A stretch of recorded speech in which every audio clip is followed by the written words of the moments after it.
Hello friends, তো আজকে আমি আপনাদের কাছে একটা পার্মানেন্ট খুব সুন্দর গাছ নিয়ে ভিডিও করছি।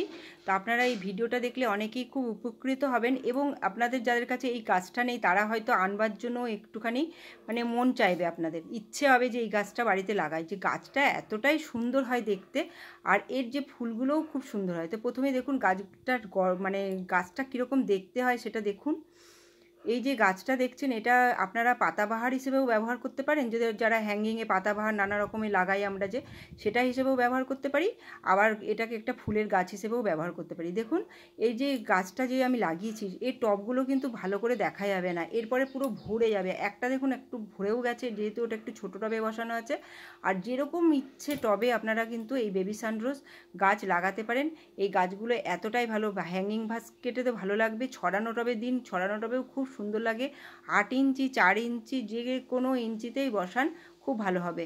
আর প্লাস্টিকের টবেও আপনারা লাগাতে পারেন। তো আমি এখানে কিন্তু মাটির টবই বেশি ব্যবহার করি। আমার যে কোনো টবই বেশিরভাগই মাটি, খুব জোরে একটা দুটো আমার প্লাস্টিক টব আছে, কারণ মাটির টবে খুব ভালো গাছ হয়।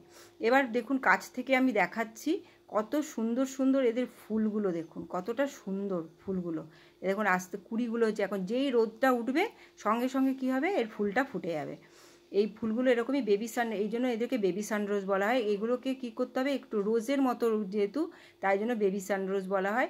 রোজের মতো দেখুন লাল গোলাপ যেরকম হয় এরকম, তাই জন্য বেবি বেবি মানে ছোট ছোট গোলাপের মতো ফুল।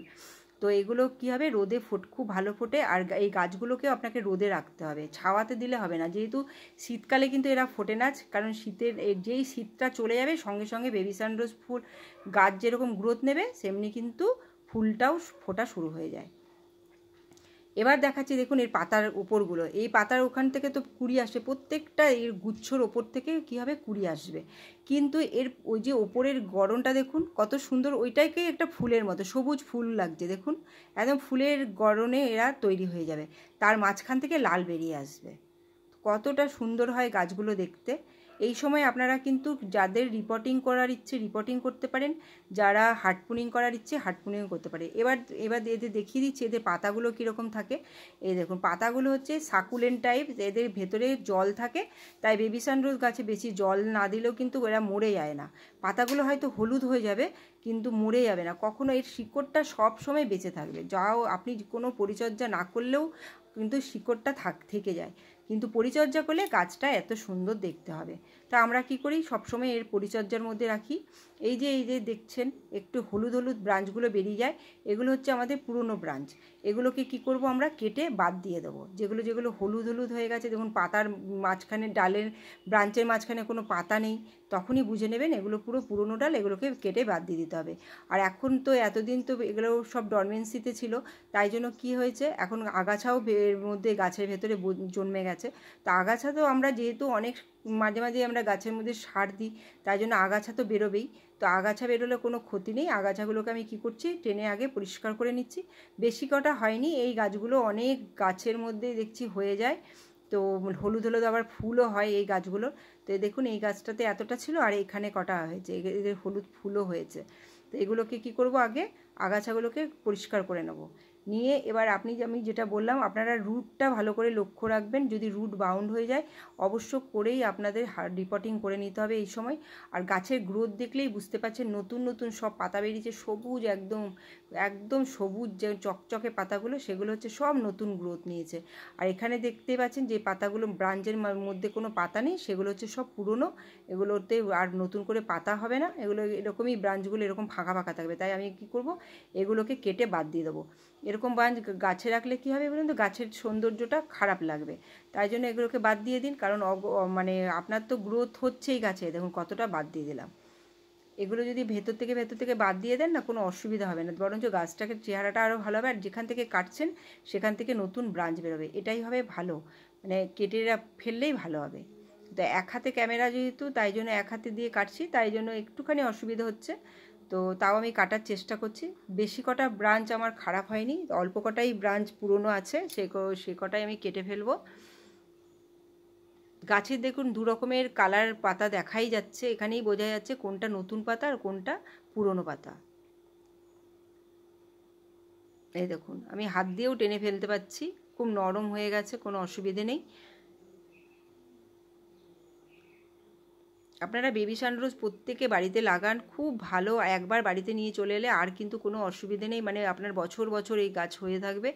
আর এত এই গরমে এত বেশি ঝাঁকড়া হবে যে গাছগুলোকে মানে খুবই সুন্দর দেখতে লাগে। এটা কিন্তু আমি একটা কাটিং বসিয়েছিলাম, এটা আমি নার্সারি থেকে কিনে আনিনি, কিন্তু এটা কাটিং থেকে আমার এত এত গাছ হয়ে যায়। আর এমনি তো আমি এই যে কাটিংগুলো কাটছি, এই কাটিংগুলো কিন্তু কখনো আমি কিন্তু ফেলে দিই না। আমি যে কোনো গাছেরই জেট প্ল্যান্ট বলুন, আমি তো জেট প্ল্যান্টে অনবরত কাটিং কাটছি, কিন্তু কখনো আমরা কী করি না, ওই গাছগুলো ফেলে দিই না। ওই গাছগুলোকে যদি আপনি রেখে দেন আবার নতুন করে চারা তৈরি হয়ে যাবে। তাই গাছ যতটা পারবেন একটা থেকে আরেকটা, আরেকটা থেকে আরেকটা, এভাবে গাছ রেডি করার চেষ্টা করবেন। এই দেখুন রুট বাউন্ড কিন্তু আমার এই হয়নি, তাই জন্য আমার রিপোর্টিং করার কোনো দরকার নেই। সবসময় এই যে হোলগুলো থাকে টবের, ওই হোলগুলো দিয়ে দেখলেই বুঝতে পারবেন যে রুট বাউন্ড হয়েছে কিনা। তো আমরা কি করব, প্রথমে মাটিটাকে যখনই সার দেবো তাই মাটিটাকে খুঁড়ে নিতে হবে। আর যেহেতু এই ব্রাঞ্চগুলো মানি প্ল্যান্টের মতো, এদের শিকড় এরকম ছড়ানো থাকে পুরো টবের একদম চারদিক দিয়ে, এরা গাছগুলো হয়ে যায়। তাই জন্য কী হয়, বেশি জায়গা থাকে না ফাঁকা।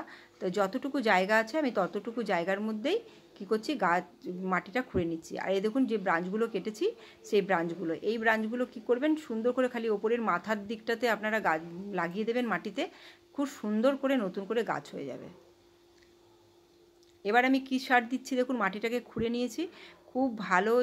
যেহেতু এটা ফুল গাছ, তাই ফুল গাছ যেহেতু মানে ফুল যাতে হবে সেরকম একটা সার আপনাকে দিতেই হবে।